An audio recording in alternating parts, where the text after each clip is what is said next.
Good morning guys. Okay, para to sa Libra, sa about sa inyong pag-ibig muna. Okay, titignan natin kung kayo ay pumapag-ibig at ano ang kaugnayan nyo sa inyong karelasyon guys. Okay, para sa Libra. Nakikita nyo to guys, ang lalaking talong, di ba? Ayan, may nagbigay sa atin ng blessing. Na aking mga kakilala dito sa aking place. Minsan kasi ay pag wala akong pasok, ako ay humihelp sa ating community. Dito, marami kasi ditong taniman guys. Sa aking place ay para siyang countryside. Okay, at taniman talaga as in. Palayan, gulayan guys. At tayo ay nabibigyan ng blessing ng gulay. Okay, Libra, tingnan natin ang about sa inyong pag-ibig. At magtutorta ako ngayong araw na to guys. Okay, maaring may magbibigay sa inyo ng blessings today, Libra. Blessing. Okay, tingnan natin Libra ang inyong pag-ibig. Ano ang kaugnayan ninyo sa inyong, kung ano ang connection ninyo. Okay, tingnan natin ang love message para sa inyo Libra. Libra, message for Libra sa kailang pag-ibig.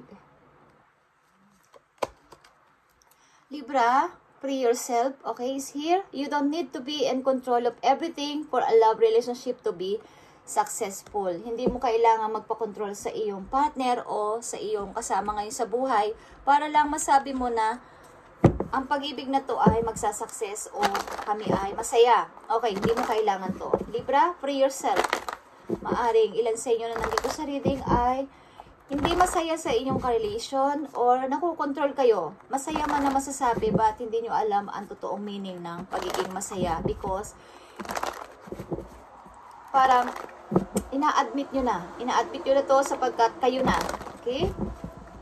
So, you don't need to be in control of everything for a love relationship to be successful. Hindi mo kailangan tong patunayan sa ibang tao na kami ay happy, kami ay success ang aming relation sapagkat kami ay nandito pa, magkasama pa rin kami at hindi kami naghihiwalay. But sa iyo, ang katotohanan is kayo ay nakokontrol at hindi kayo masaya sa inyong karelasyon, Libra, nandito sa reading. Okay, tingnan natin. You and your person, Libra. Dito sa kabilang side, sa kanan ko is, dito sa may baso na to, na maraming stone, guys, is ang yung person. Okay, energy ng yung person. Libra, tingnan natin. Libra, you and your person. At dito sa kabilang side is your energy. Libra, tingnan natin. Nakikita nyo to, Libra? Free yourself. Nandito ang 8 of arrows or 8 of sword. Kayo ay nahihirapan dito sa relation na to at yeah, you need to choose para sa iyong kalayaan. 2 of wands. Another path. Kung ito man ay tao or ito man ay opportunity, kailangan mong mag-choose ng bagong path sapagkat hindi ka na okay sa iyong relation. Kumbaga, gusto mo lang patunayan sa iba na kayo ay success sa inyong relation but ang totoo ay kayo ay napapagod at nahihirapan na dito. Okay, tingnan natin guys. You and your person. Ilan sa inyo may matatanggap na blessing sa araw na to? Okay, Libra, tingnan natin ang iyong message. You and your person. Ano bang nangyayari sa inyong relation ng iyong person, Libra? Tingnan natin dito. Sa energy ng iyong person. At para sa'yo. Okay. Maaring dealing kayo sa Aries. Okay. Sa Aries. Tingnan natin ang energy ng yung person, Libra. Okay.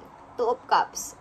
Okay, kita nyo to. Maaring may mga nagmamahalan man kayo but may mga kumbaga problema sa paligid, problema sa inyong relation. Maraming hadlang, maraming against sa inyong relation maybe. But maaring pinagpapatuloy nyo ang relasyon na to sapagkat mahal nyo ang isa't isa. But marami ditong mga sangkot. Okay, maraming mga against o maraming hindi nakakaunawa sa inyong relation dalawa. Okay guys, at titingnan natin yan. Nakita nyo ang 6 of Swords and 10 of Wands.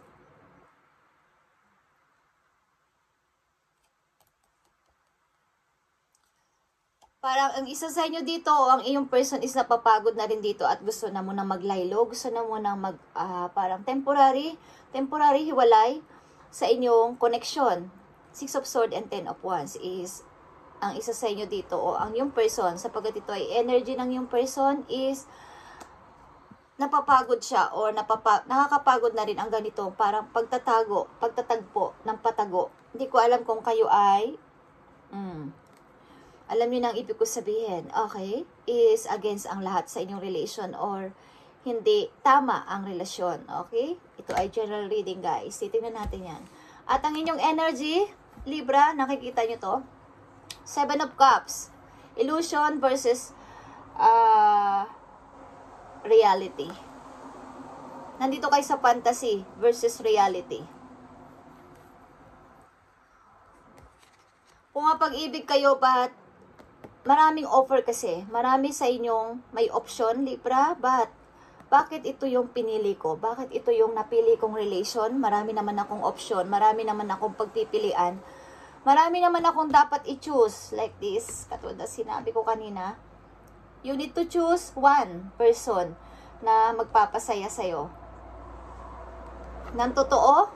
Okay, marami kang offer, Libra. Marami sa'yong nag-aalok. Maraming lumalapit. Maraming nagpapapansin sa'yo. But, yeah. Nakikita nyo ang 2 of Swords and 7 of Pentacles, guys. Although kayo ay busy sa work at nakafocus kayo sa inyong trabaho is talagang yung inyong utak ay nahihirapan kayo dito sa relation na to, okay? Kung dapat ba itong pakawalan o dapat ba akong mag-choose na ng another path, another person, sapagkat marami naman akong option. Okay. At ang person mo din naman ay nahihirapan na dito sa relation na to, Libra. Okay? Sapagkat para itong against the world. Against the world ang inyong relasyon. Parang ang daming problema. Nagmamahalan man kayo but ang daming problema. Ang daming nakikisawsaw, madami ding against. At ang dami-daming mga parang storm, bagyo. Itong nakikita kayo is maring patago o hindi ko alam kung itinatago nyo ang inyong relation at ang yung person ay napapagod na din dito. Parang gusto niya munang maglaylo o mag-temporary, hiwalay muna kayong dalawa. Okay? Aliman dito. Guys. Tingnan natin guys ang 2 of Cups. Pero mahal nyo ang isa't isa guys. Okay Libra? Tingnan natin ang 2 of Cups dito para sa Libra. At ito ay energy ng yung person. At ang 7 of Cups, tingnan natin. 7 of Swords and Queen of Cups. Pinipilit mong unawain ang situation.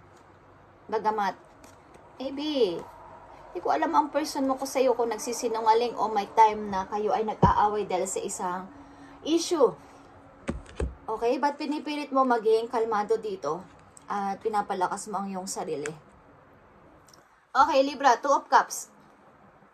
Ace of Cups. Okay. Maaaring ang person mo ay may naiisip na bagong idea o bagong gagawin about dito sa inyong relation. Okay. Maaaring meron siyang napagtanto o meron siyang naisipan na maaaring maging posible na maging maayos ang inyong relation. Meron siyang napag-isipan. Okay. 7 of Cups dito is 7 of Wands, guys. Tuloy-tuloy ka nakikipaglaban dito sa nararamdaman mo. Bagamat hindi mo alam ang gagawin mo, Libra. 2 of Swords is here. Hindi mo alam kung mamimili ka na ba sa ibang alok or nandito ka pa rin mag-i-stay. Is nahihirapan ka, Libra, sa iyong situation. Okay? Free yourself. Kung kinakailangan, release mo na ang ex. Release mo na ang tao na to para magkaroon kayo ng clear, para magpa-clear muna. Malaman mo ang totoo mong gusto sapagkat marami kang offer. Something na marami kang offer sa ibang person. Kaya ang hirap isipin na dito pa ba ako mag-i-stay o pipili na ako ng ibang ibang offer. Okay, tingnan pa natin ang mga message dito. Para sa inyong relation ng yung person, Libra. Kung sino ang kakoneksyon nyo ngayon. Tingnan pa natin ang message dito. Pero nagmamahalan kayo, guys. Pagkamat ito ay parang ang daming pagsubok sa inyong relation, kayo ay nagmamahalan dalawa. Tingnan natin. Message pa dito para sa inyong dalawa. Nakikita nyo ang clarity, like I said kanina pa. Take time to think about your situation to gain clarity. Okay? Thank you, Spirit. Kailangan mo munang maglaylo dito sa relation na to, Libra.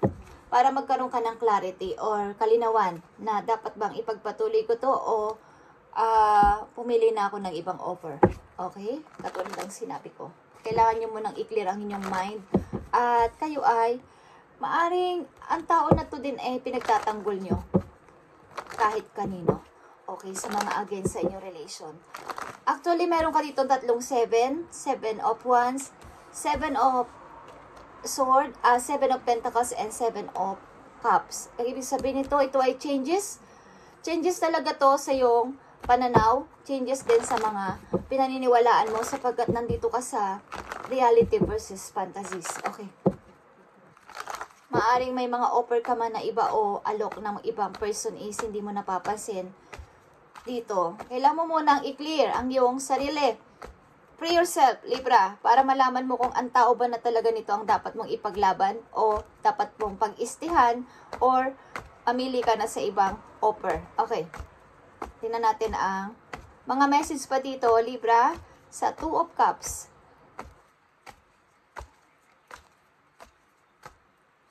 Sa 2 of Cups and 7 of Cups. Dito, guys. Okay.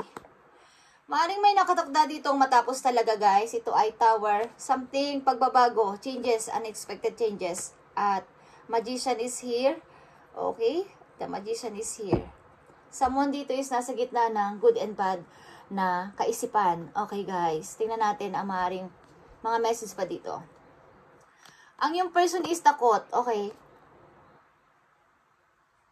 Maaring ang yung person ay nakadepend sa'yo o nakadepend sa mga taong malalapit sa kanya. Maaring ito ay, hindi ko alam kung ito ay may pagka, ang decision niya ay kinukonsider niya sa kanyang family o kinukonsider niya sa ilang mga tao at hindi siya makapag-decide sa sarili niyang pamamaraan. Ang iyong person, Libra, wala siyang sariling disposition or, kumbaga, halimbawa magdedesisyon ako, kailangan ko pang ihingi ng payo sa iba. Hindi agad ako makasagot ng oo o hindi sa sarili kong boses. Okay? Kailangan ko pa ng help. Okay, ang yung person is ganito ang kaugalian. Okay, Libra? Nakikita mo ang iyong energy, King of Swords. Kailangan mong maging practical this time, Libra. Huwag mong pairalin ang iyong emotion o yung kumbaga yung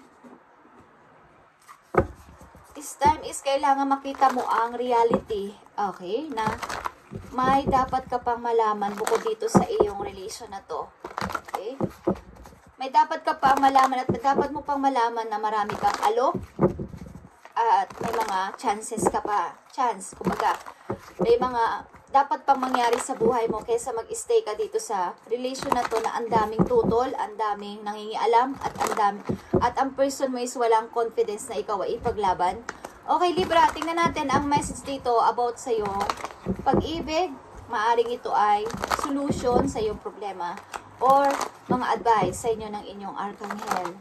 Bigay mo ang tamang mensahe sa mga Libra about sa kanilang pag-ibig. Kung ano man ang kanilang situation sa ngayon. Na nandito mga Libra sa reading, ibigay mo ang tamang message sa mga Libra para magkaroon sila ng guide at kaalaman dito sa kanilang situation na pinagdadaanan sa ngayon. Spirit Angels from Heaven, I need message. Nakikita nyo ang 7 of Michael, guys. 7 of Sword ito, guys. Okay, meron kang 2 direction dito like this. Katulad ng sinasabi ko kanina. 2 of Wands din is dalawang taong pamimilian o dalawang situation na pamimilian. At itong 7 of Sword ay dalawang direction din. Okay, nakita nyo? Left and right. Hindi mo alam kung saan ka tutungo at sino ang dapat mong piliin. There is a better course of action available to you. Libra, working alone may not be the best answer. Review all the details. I-review mo tong nangyayari sa buhay mo ngayon sa inyong relasyon ng tao na to at malalaman mo ang sagot at humingi ka ng guide sa iyong angel, mga ancestors, kay God, okay? Kay universe na ituro sa iyo ang tamang daan, ang tamang path, ang tamang tao na dapat mong piliin dito. Nakita ko dito ay maging logic ka, maging practical ka, mag-isip ka muna bago mo gamitin ang iyong puso. Okay, this time. Libra? Okay. And tingnan pa natin ang sa iyong healing energy ang dapat mong malaman para magkaroon ka ng kalinawan. Okay. Maaaring may dapat ka pang alamin ngayon na kailangan mong wag mag-stay masyado dito. Kailangan mong i-free ang sarili mo at wag ka mag-stay sa taong hindi ka kayang ipaglaban. Libra. Okay.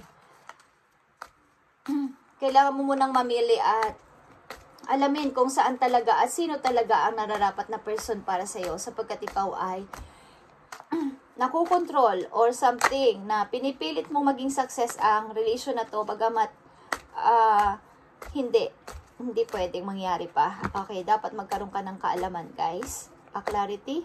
Kailangan is i-overanalyze mo to at mag-isip-isip ka, Libra, sapagkat marami kang alok o maraming nagpaparamdam sa'yo na offer. Tao man to o opportunity. Okay? Parang ang person miss ayaw lumagpas sa limitasyon niya. Ayaw niyang may masabi sa kanyang ibang tao. Okay? Kung magtagpo man kayo or maraming mga pagsubok ang dumarating sa inyong relation.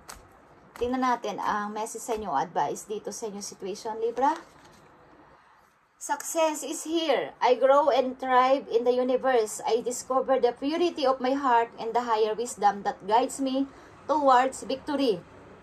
I direct my thoughts toward clarity. Okay, clarity. Speaking of clarity. And nurture wisdom. Okay. Love and goodness within me. I am free now and I'm succeed in my life. Okay? Thank you, Spirit. Thank you. Thank you, Lord. Okay. It's all about sa clarity na word. Okay? And freedom.